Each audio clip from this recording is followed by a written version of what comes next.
So, back at the drive shaft bench this morning. This is unique even. This is torque tube, partially torque tube, to a 2R CV head that's unfortunately exploded. Here's the remains of the CV head. Not that much different than the Caddy from a couple of weeks ago, but it is smaller. And even more obscure. And you can see the ball is just clapped. And it has that same pigtail spring. Actually, the spring is in good shape. The socket is just blown out completely. There are no parts for this that I can find, and because, you know, like everybody else, you hit the internet a little bit. And this comes down from Moto Resto. It's Crystal and Andrew, and they do restoration work on you know, European cars and all kinds of cool old stuff. And I do some work for them from time to time. Andrew had found some reference to this where somebody had encountered this problem before on the internet, and a guy took a picture of it and said, hey, I had this done, you know, out west somewhere, and now the guy's out of business. So I'm going to recreate that. That's showing right there. That is this. That's the rubber bushing that goes in the end of the torque tube, and somehow these are available. Somebody's reproducing these, but there's nothing to service this. The real problem is this, and it's a real intricate thing. I mean, the way they machined this, it's quite the piece, really. Right there, and that goes together like that.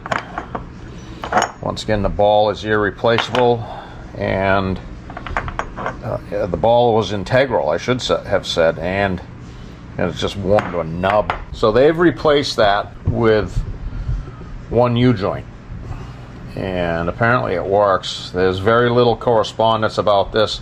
There's some evidence here now that this car doesn't really need the CV, which is the case sometimes. You know, maybe it doesn't need all that extra complexity. But there was no conversation after the fact. It was just that they had built this drive shaft, and there was no follow-up like, yeah, no, it worked great or anything like that. So, but really, it's the only game in town. And the question was, you know, would it swing 1310? Because that's the go-to U-joint, and yes, it will. There's a 1310 weld joke, so that makes that good. And you know, it's difficult to tell what that was from a picture, so I'm grateful that they had this. I'm going to buzz this off. The question is, which 2-inch tubing is this? You know, 2-inch 120 for us in the modern world is plentiful. We have others also. And the curious thing is, this is CV. It was CV. You know, this whole thing lived out here like that. Grab this, stick that back together, illustrate that a little bit better. So that's got the ball on it. So that without, obviously the H-yoke's right there, but the H-yoke would have gone from that trunnion to that trunnion. But that's how that worked. Not that much different than any other the Saginaw style CVs or mechanic styles, just smaller. This is a spline stub. I think it's 10 spline, and it is jammed in there. I imagine it's jammed in there because of just the rattling. That thing must have pounded like crazy when it was just beating and banging around. So I'm going to snip this off here, and we're going to end up just putting a regular weld joke there, adjusting the length of all of this, machining a spacer and remachining this to get to 11310 U-joint. I'm hopeful that when I cut the end off of this, it's going to be an open tube, and I can just reach down in there and just thump that out and get that spline out of there. So this whole thing, you know, will be just disconnected while I'm working on just this part of the tube. I imagine the beating and banging that this thing endured made that rattle its way all the way into where the end of the splines are radiused up. These were cut with a horizontal, and the spline is radiused up right there towards the ends, and I imagine that's pinching in that spline socket that goes into. Okay, so I cut that off like I thought I was gonna, and as I thought it was, that spline stub goes into that spline socket. You can see it now down in there. Get this lined up right so you can see it. Yeah, it's down in there. So I've got a piece of, like 7/8 solid round, and I did slide it in there, and it goes inside of the spline socket, so I'm not hitting on the ends of the female part of the spline. I'm going to get it right in there, and I'm going to just take this out and kind of bop it like a slide hammer. We're just going to pick this and the whole thing up and just go bang. Try and do it over there on the acorn table and hopefully rattle that loose. And I didn't think I mentioned it, but these this socket here is spring loaded. There's a spring in, oh no, it's in the slip yoke. The slip yoke has a spring in it. You can see it down here. So this whole time this thing was beating, it was getting pushed back. So there's no doubt that that rattled its way in about as jam fit, as tight as it could be. So hopefully this comes loose without too much drama. This yoke right here, it has a 1 7/8" pilot right there. It's not meant to be a pilot, but it was machined. That bore was machined the rest at the same time this part was made, so we can use it as a pilot, because we're going to need a pilot to keep this thing concentric. You can't use bolts for concentricity. You could get it that way and tighten it up, but there's nothing to keep it there because it could slide around a little bit. So basically what's going to happen here is I'm going to machine this flat, and it will make it from the end of the yoke there to where it gets flat is going to be right around 3.5 inches. Then it has to have a yoke on it to accept the U-joint, and it'll be a bolt-on flange yoke. And these are the typical, you know, some of the typical Spicer flange yokes that works on Jeeps and Rovers and a lot of vehicles. That's not a good candidate because the bolt circle is bigger than what we have to work with, and it's short. The face of flange to center joint there is short.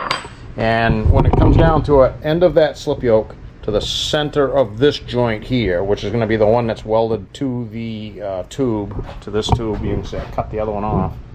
It's got to be 6 inches because that's what the other assembly stacked up as. It has to still be 6 inches. I have these yokes that are meant to be modified. Face that flange to center of that joint's 2 1/8, and if that finishes up around 3.5 from the end of that to, you know, where I get it faced off, then I need a 3/8 shim to go in the middle, and that's going to be shaped like a coin, and it's going to grab, that's 2 inches 240, that pilot there, so it's going to be a male pilot there and a male pilot there. It's going to look like a coin, and it's going to drop in this. We're going to grab this diameter and use it to keep it concentric once this is all machined off. And then I can drill this. This is a forged steel piece. This is a PTI piece, and they're meant to be modified. And we're going to reuse this bolt pattern that's here because that's what is there. But we're going to just look at this real close because this is going to get taken off. I'm going to throw this in the lathe and machine this off. But I just wanted to look at the detail that they put into these. And it just kind of like snaps together right there. Boom. You know, they don't make stuff like that anymore. And this had 1/4 draw bolts, and that's how it was held together. I mean, that was a lot of detail. And not only that, but they did external drive shaft swap to torque tube. I mean, a torque tube in a car in the 60s, in the mid 60s, that's unusual. You know, a lot of that torque tube stuff died out. But I just wanted to show, you know, I mean, too bad that thing's destroyed.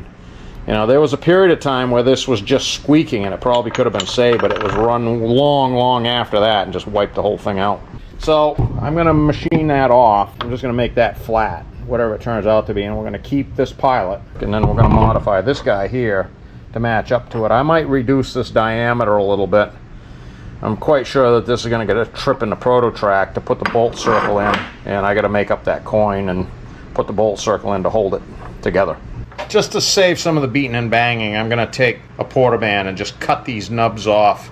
Like there's a machined line down in there. That's going to be my witness mark, and I'm just going to cut these two off, flip it over, cut those other two off, and then go into the lathe.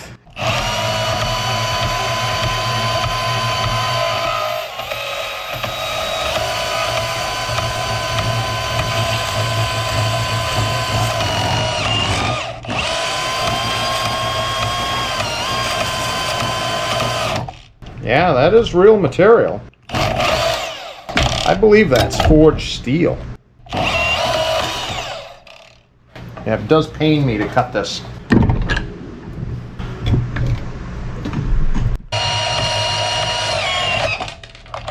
Fire.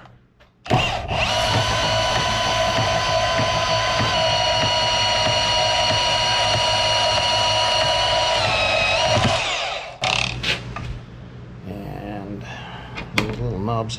Yeah, and they're hot too. Woo! Good thing my fingers are heat treated.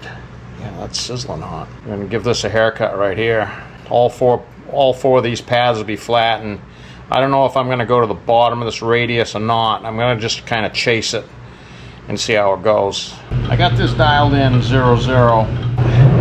I can see that bore right there, where basically like a freeze plug, where that cap is pressed in, it isn't really concentric to this exterior. I can see it running out, and that doesn't surprise me too much because that was probably done when they broached it. It was not that critical because it's just that bore that they put the tin, it's like a freeze plug pressed in there to keep the oil in. So I'm gonna just reach in there with a little boring bar and make sure that is round and concentric to this ground hub diameter that I am dialed into, and so that when I make my coin to drop down in there, keep this all piloted, it will be concentric.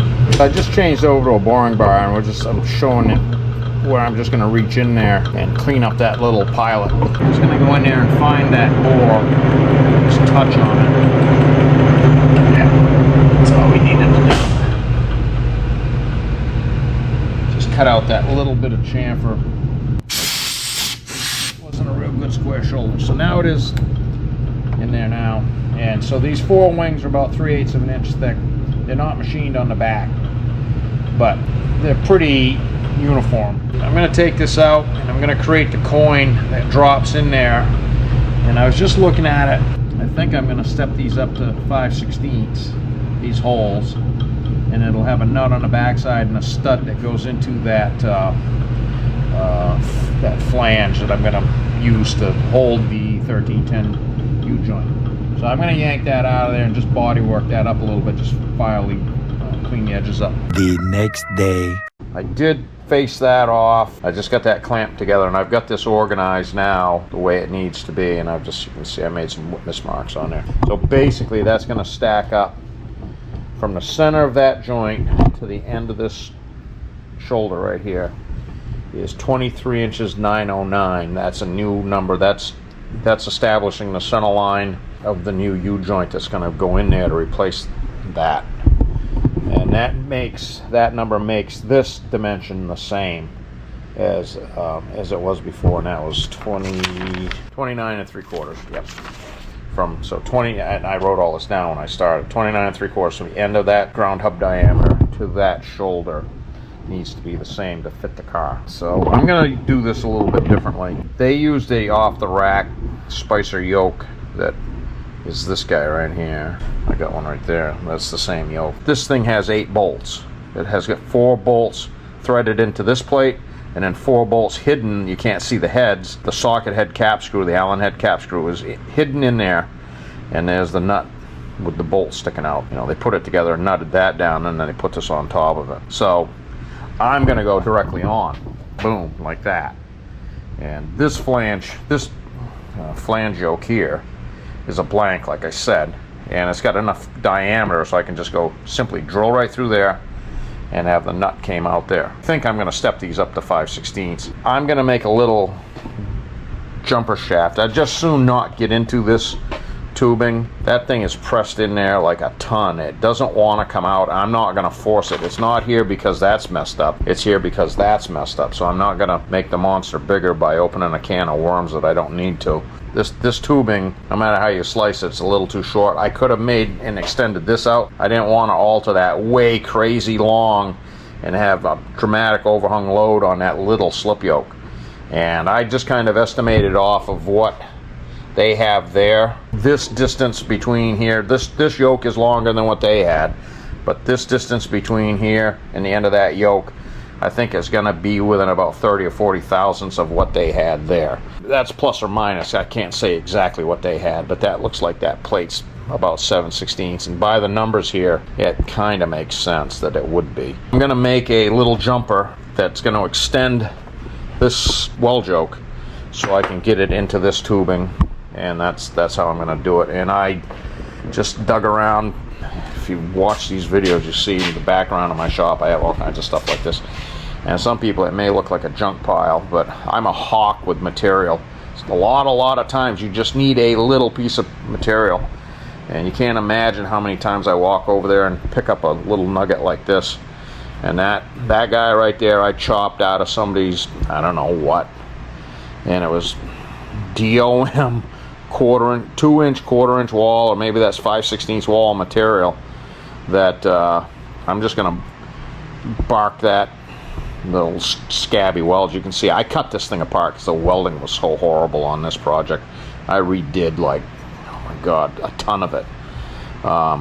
But there was some material like this left over. I only need like 1 3/4 of tubing to make that little jumper piece, so this baby's going to get repurposed. And that's the thing about steel. All that looks like junk, and you know, some people would throw it away. Well, you know what? Steel, aluminum, it's not free, and it's always shiny in the middle. When you know, I'll cut that off. I'm going to grind that off, put a little pour band action, scoff that off, and then I'm going to just touch her up. A little bit of grinding in the lathe she's going, and it's going to become a jumper piece.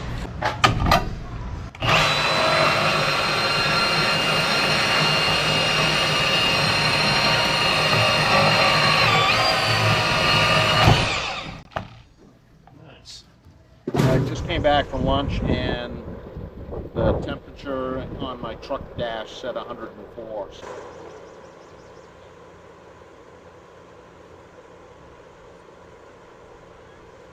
104 is excessive. Shop is currently 77. ACs, you can hear them humming in the background. Best thing I ever did. So we're going to grind this up and get on with it.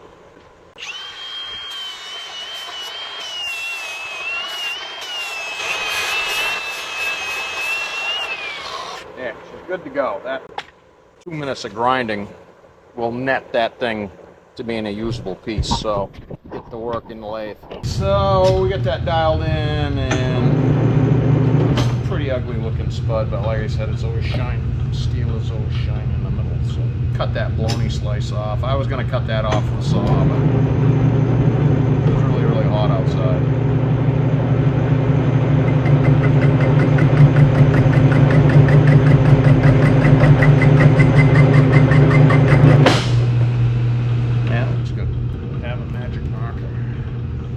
Yes, I do. So we're just going to make a little witness mark there. These dimensions are to be determined by me, so they're not like I gotta stress about the exact. Other than the press fit, that's what is going to be. Can't really see it. Let's see if that's 3/4. Yeah. 3/4-ish. Yeah.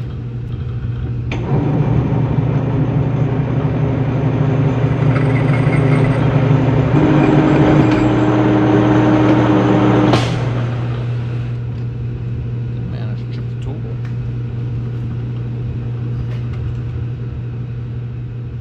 808. Yeah, the verniers 808. I say that's good. Eyeball that in there.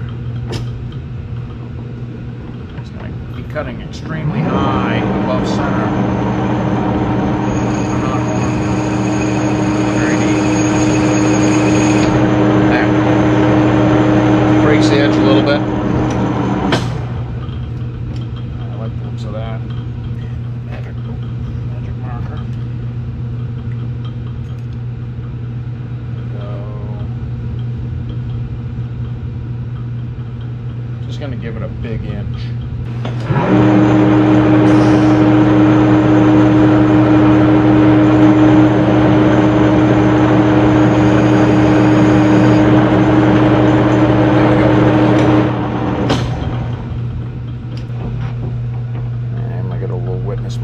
So we're going to cut that off. Just chase that around. I'm going to stay upstream of it so it's a little bit longer than it needs to be. I'm just using that witness mark as a visual aid. I've already cut half of it. I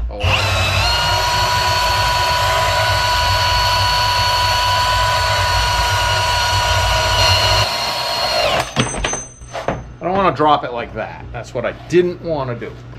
There we go. I'm just going to go throw it back in the lathe, dial it in here, and then face it and bore it for the weld joke.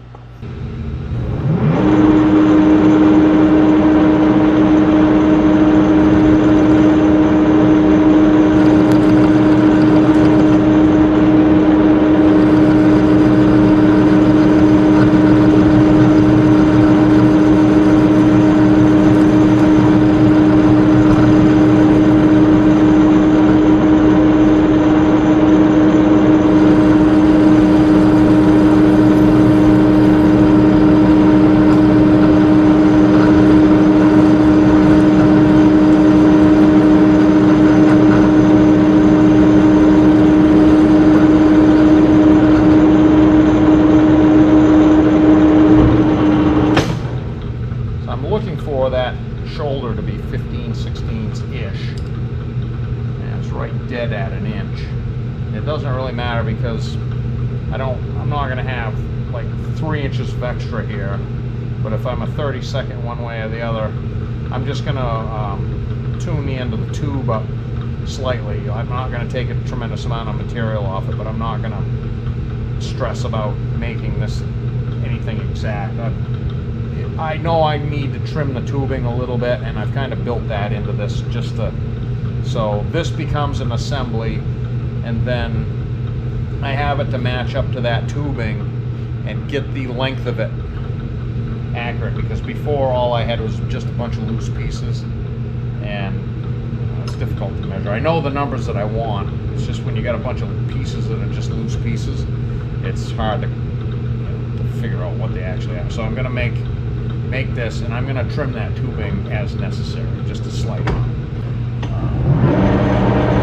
I'm just going to go in there and find the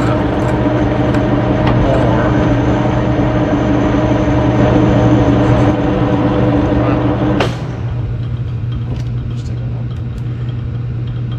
Right at 3/4. Nice. Okay, well, so battery died there in the camera somewhere in boringness, but it's bored out now. It's about 765, and that's what I want. I'm gonna take this out. I'm gonna just chamfer the lead at this a little bit more so it'll go together easy. Or I'm gonna shrink it, so I'm gonna heat this up once I take it out. The bore looks good. Like I said, I'm just gonna put a little chamfer on it, just a little lead in. Not too much, just something to break that square edge. So I got my extension piece machined. So there's the socket. I'm gonna shrink that on there like that, and then that shoulder right there is gonna press inside of the tubing right there. So that's gonna make up the difference in length that I need to bridge the gap between this guy like that and the CV. And you can see where that was cut off. That's right there. So that's what's gonna fill up the gap. It's just about an inch of distance that I gotta make up, and that's what that represents right there. I got a centering tool that's gonna go in there. I'm gonna put this on this big center right here and just knock that around to get it to run 0, and then I'm gonna weld that, and then we're going to assemble that into that, the whole component into that. So I'm gonna try and get this wrapped up today, get that coin made for that, and get the holes drilled in it, and maybe all I'll have to do is come up with some bolts.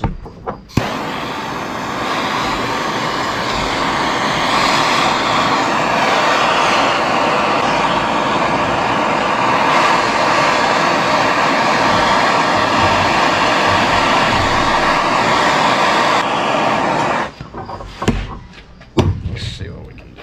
I want to be a little bit careful putting that in there. Oh yeah. That's pretty good right there. When I set it in there, so you can see the weld prep that I left myself there, and I kind of needed to do that manually. So I'm going to just let that cool. Probably just going to go throw it in a dog bowl. So I got the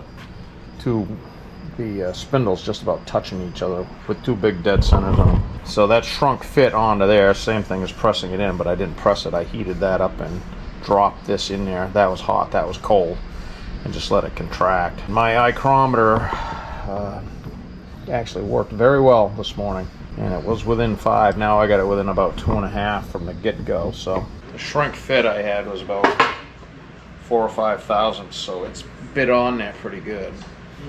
don't want to overdo it. We're just gonna try and creep up on it. Oh baby, that side and that side. Just haul this together a little bit, get it a little bit tighter. Those two are good.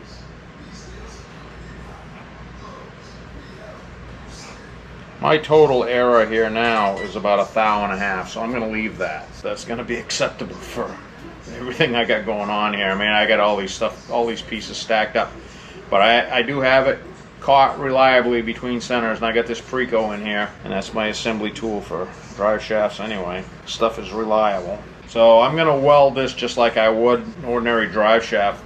Watch the pretty lights.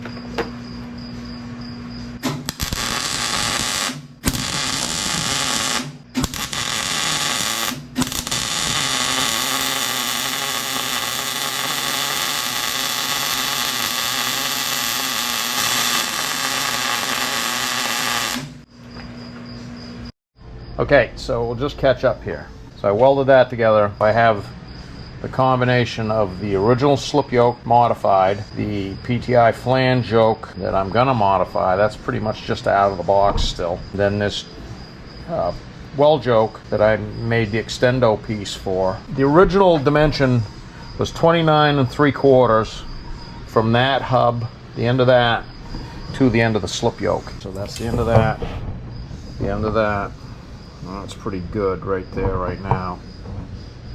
There's a little bit of parallax there because we're looking at it all crazy, but it's in the neighborhood, and I'm going to tune on that. This is what the extendo piece that I machined did. It just filled this gap. This tube is exactly that cut right there, is exactly that cut right there. The combination of this yoke being longer and this extension piece made up the difference of the length of this CV head. And it's just going to have one U-joint now instead of two. The AMC forums all say that this works, so and that's what the owner wants to go with. This is what we're doing, and this is how we're doing it. We're going to press this up and weld it, but first I'm going to finish this yoke assembly. I'm going to machine the coin next and drill the holes in this and decide what I'm going to do about the bolts, whether I'm going to enlarge them to 5/16 or not. Yeah, and then we'll come back, and in the meantime I'm just going to pluck this out of here. And it just so happens I have another example of extendo yoke right there. That's extendo yoke senior and extendo yoke junior. The coin that I talked about making is going to actually become a ring. So I found a piece of bar stock.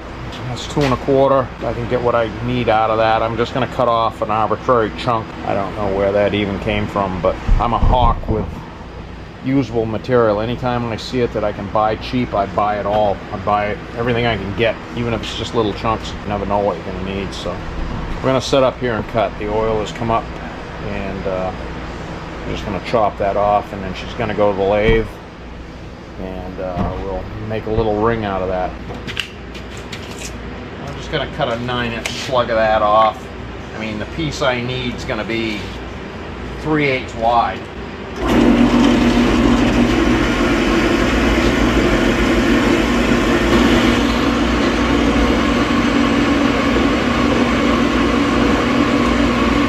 One day I'm going to combine the saw down there where that other steel rack is. Having most of the material at the same location would seem to make sense. Maybe even do something so bold as put the iron worker down there. You can only dream. Dialed in that chunk of hollow bar. So basically we need this diameter and depth from this flat surface that I created.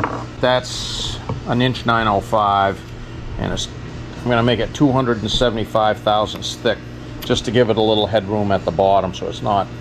So when I assemble it, it's going to squish down, you know, going to be in there. This will be a net fit between that and won't be holding it up. Then the larger diameter here is 2 inches 240, we know that. And that turns out it's about 117. So I'm just going to make it 110 thousandths thick. The job of that thing is going to be to hold these two pieces concentric to each other. Basically, this thing concentric to that. You know, that's basically the whole job, is keeping everything concentric so it's not going in an orbit when it's spinning. That's very, very important when you're building drive shaft stuff.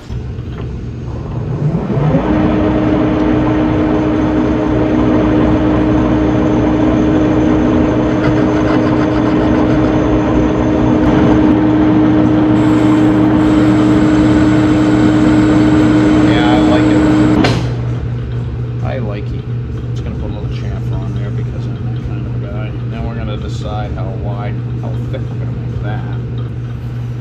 I gotta get rid of some of this. I detest all that string cheese that wants to cut you. We got this thing into shape the way we want it. In the meantime, I took the turning tool off. I got a parting tool in there.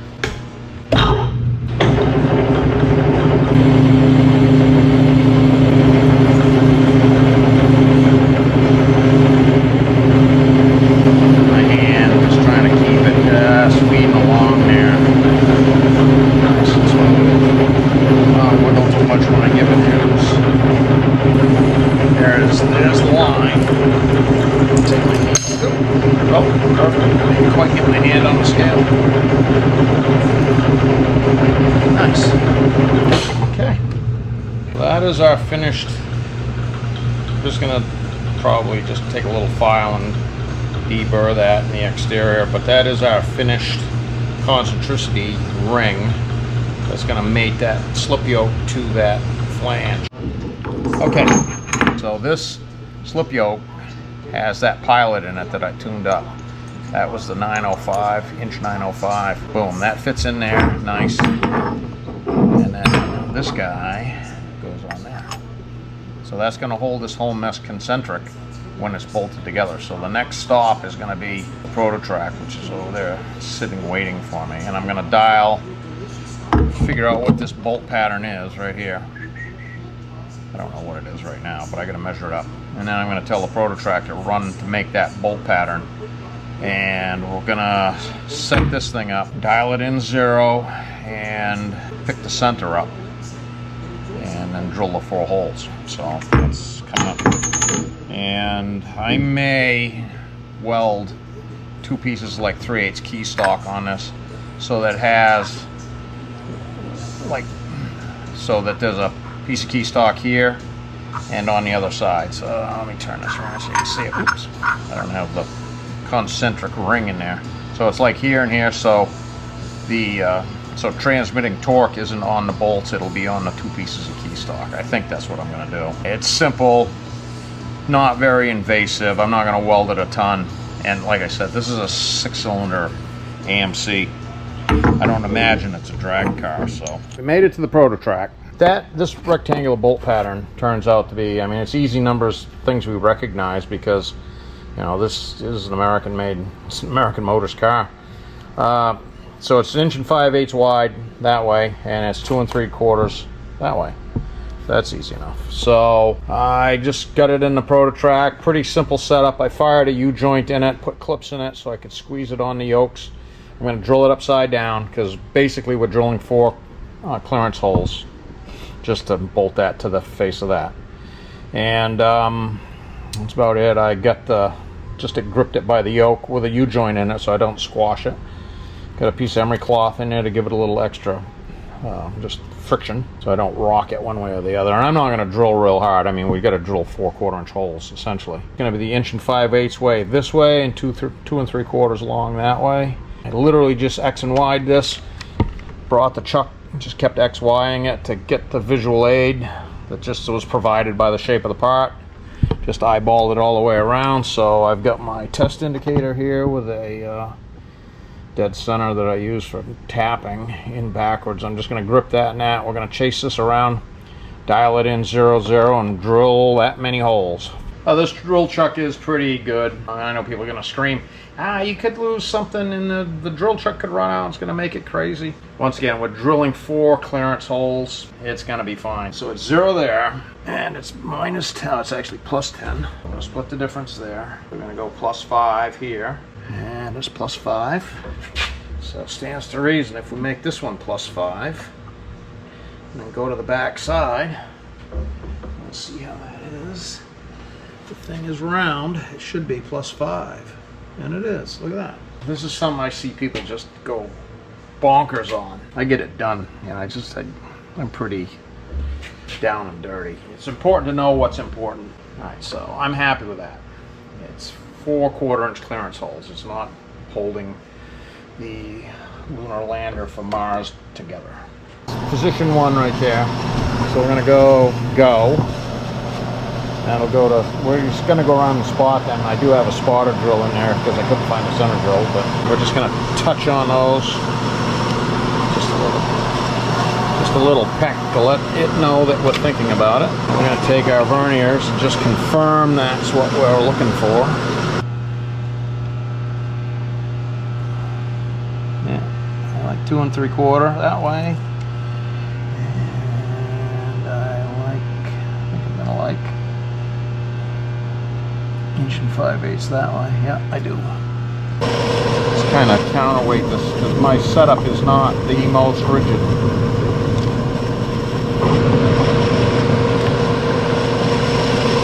I'm going to hit go. Actually, we're going to hit next part.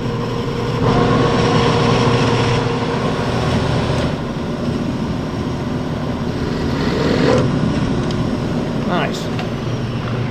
That makes me happy. I gotta go find some bolts, and we're gonna just body work up the underside of that so it doesn't have any snags on it. Drive shaft 101 is the first thing you'd ordinarily do is you would check to see if it's straight when you're repairing a drive shaft. That's always the first thing I do. But with the end torn off on this one, literally could not check anything, and never mind it's unorthodox construction because it's really kind of, you would categorize this more as a torque tube than a regular drive shaft. This is kind of like a hybrid in between the two things. We'll talk about torque tube and versus regular drive shafts later on. What I did discover though was run out, and I've got it marked up here, and you can see the indicators have a reason. So we'll begin at the beginning. Oh, I bumped that indicator, but this end here is the end I got the repair piece in, and that thimble piece, the transition piece, is a known good piece. I mean, it's earlier on that I made this, and it ran good between centers after I welded it, so we're happy with that. When I put this on either side of this, it runs about 4 thousandths, like you can see right here. It's got a little bump it goes over, but so that's good right there. That's in the realm, and I just kind of put that in there. I haven't really tuned on it. I was in the process of tuning on it when I found this.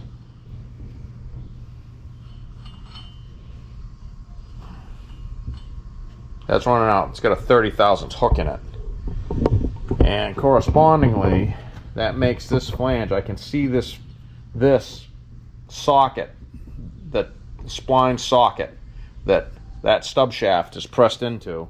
I can see it wagging back and forth, literally wagging like that. I don't know if it'll show. You can see it on the camera, and I can hold still long enough, but indicator does not lie, so that's why that indicator's there. You can watch that. So that's making that flange is wagging back and forth like that, which is making that bearing, I'm exaggerating again, would be wagging back and forth inside of the tube. And then by rights, you follow down here,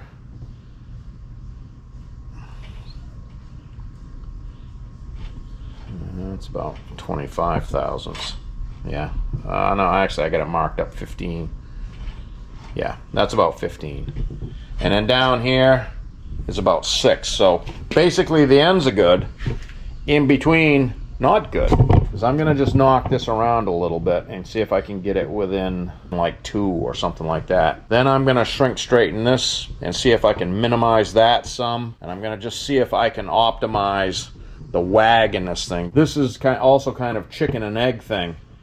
All the flailing around when this thing was damaged, when it was running with this damaged end on here, did it make this have a whip in it, or did it have a whip in it all the time since it's been manufactured, and that caused the carnage down here? It is a 60-year-old vehicle, so it's hard to say. I can't ignore that it isn't straight because I've got to try and put it in the balance machine, and that's 10 times at least what I would ordinarily want to see, especially in the middle of a short piece of tubing like that. I'm gonna just try and doctor on it and make it better. A few moments later. Okay, so basically I got it within 5 everywhere now, so that is a definite win, and I do feel better about that. I couldn't not straighten this out. It has to be done. I'm going to weld this now, and then we're going to move on to getting it assembled, and I am going to put it in the balancing machine. I'm going to weld these two guys together, probably right there and there, before I put it in the balancing machine, just to help out these quarter 28 bolts, or their quarter 20 bolt. Weldy. 3, 1, 2. I index my starts and stops. I don't ever start or stop on the weld seam, because you can count on the weld seam being slightly different than the rest of the material, and if that's the spot where it heats up and cools, it can change how it lays down after it's welded, after how it cools. Yeah, I probably get some arguments about that, but I've seen it happen over and over, so I just stopped doing it that way.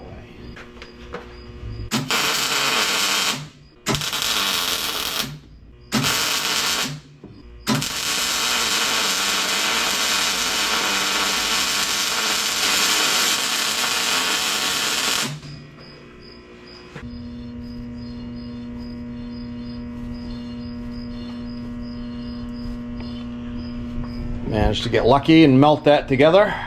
Tomorrow. I could have done this at any point. I chose to do it now because I wanted to make sure this thing was going to live before or get it to the point where I was confident that I didn't have to tube it. And that time is now. I can't leave those weights there because they certainly will not be in need to be in the same place. Can't just bust them off with a chisel, because you can stress the tubing more than it already was, for one thing. For another thing, it's really hideously easy to rip a hole in that tubing where the spot weld is. So I'm just going to grind these down to tinfoil stage and just bust them off.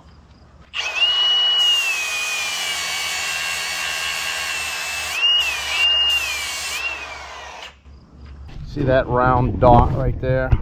That's the spot weld. That's how it reveals itself in the metal. I'm just going to go a little bit more till it's tinfoil. I'm going to hit that other one, hit that other spot weld there, and hit that other one, and make them in that same condition, and how the heat plays the effect it shows you. So, because that solid material, that's getting thinner, and the heat turned the thinner material blue. The heat from grinding turned it blue, while that thicker material, the weld, stayed the same color. Well, I didn't even really need the grippers. Just folding it up a little bit is what did it. There's the little spot welds. So we're going to just touch that with a grinder and buff them off. Slip yoke is on it now for keeps. I did weld this right here on all 4 corners. So everything, I like it. We got this thing straighter than it has been in a long time, I truly believe. The number I've been going by is 29 3/4 from that shoulder right there to the end of the slip yoke. That's how it was when I disassembled it, as close as I could tell. That the CV head was clapped, but it's a 1-inch cap, so it was pretty easy to estimate it. And that seems about what it was, and that's what it is now. Been showing all the steps to this, good, bad, or indifferent. The boring stuff. The boring stuff is part of the work. Slip yoke's going to go in the chuck on that end. Steady bearing is going to go on that steady rest, that center bearing stand, or I don't know. I got them both on there. It can pass through. I'm just going to pick whichever one is the best. Now down here, that's a female spline socket that I don't have a male spline for. And in the past, I've made little deals like that, and you can see it's just got like a 10,000ths raised area, and it was a tight fit to whatever spline I stuck it in, and I just wrapped some tape around it to take the rattle out of it, and it worked fine. I mean, there are ways to do things, unorthodox ways, and this whole thing has been unorthodox, and it's the world I live in. This guy does not fit it, but I'm going to make a plastic one that does, and I'm going to make it out of this guy, and probably make it about 3,000ths plus, so it just kind of jams into the splines and gives it some engagement, so it'll drive the potentiometer on that tailstock stand. That one there is where the tail end of it's going to be. It looks like by the numbers that it's about 1 inch 120 inside the spline. So I'm going to go fire up a little lathe, carve myself a little temporary rigging to do that job. It's going to be gripped by the chuck here. Probably going to tape it to here to keep the so the rotary encoder reads so the chuck doesn't spin out of control. We're going to wrap up the Rambler American torque tube job here. So basically, we've been talking torque tube. I've been talking torque tube.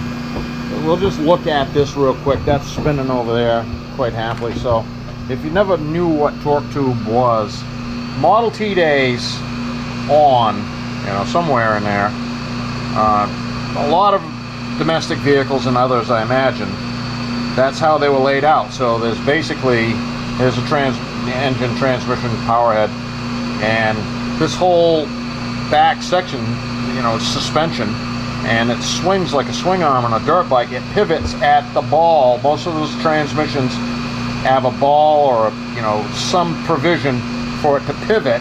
A lot of them had a spherical ball.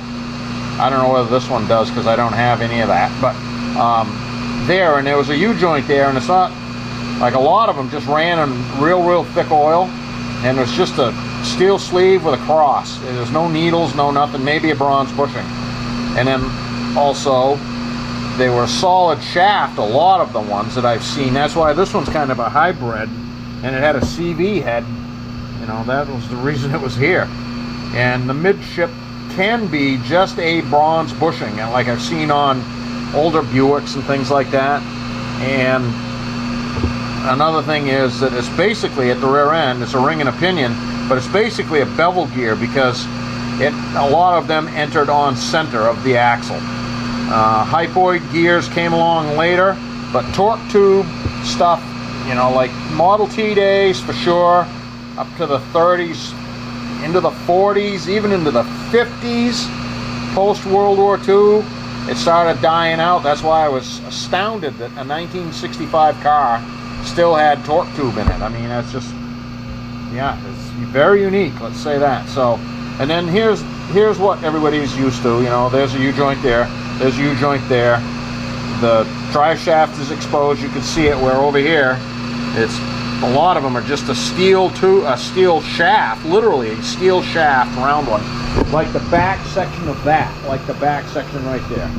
It would be the whole thing, you know, on the earlier cars. Not just doesn't happen to be this car, you know, this Rambler. So, and then hypoid gear enters the ring gear below center, and if you stop and think about it, you've probably seen that.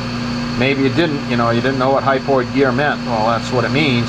It runs into the teeth of the ring gear lower than center, and that's why it has that spiral shape, more of a spiral shape to it, and it's like a convex, concave ball. I'm not getting into gear technology because that's a whole other thing I know a little bit about, but not enough to talk about. But hypoid gear, basically bevel gear, whether it had straight teeth or spiral teeth, that's the difference. And they did that for less of a transmission hump in the back seat or in the cabin, period. That's why they did it. Back to cases here. That's running about 1800 RPM. I've run it faster. I don't need to tax this thing. That bearing doesn't need to be ripping. Long story short, it didn't want any weight there. Getting the hook out of this thing, I know now, was imperative because this would have never run this good, period. I've got a little minor weight, like a number 3 right there. You might be able to see it whizzing around. 0 at the transmission, nobody home. 0 at the center bearing, nobody home. The rear axle has a little bit of flutter to it, but that is running in a plastic socket, the plastic peg that I machined, and it's a solid shaft. I'm not going to go tacking weights on it or anything like that, and it was the way it was before. This thing, I feel, is significantly straighter than it was when it arrived. I really believe that the hook that I took out of the tube in there, that 30 thousandths run out, and it had 20 something there as well, was all to do with just the wear and tear of this thing when it was tearing itself apart. It just the flailing around, actually, over a period of time, just like a little man with a hammer, it bent it. just the constant rattle. We're gonna wrap this up.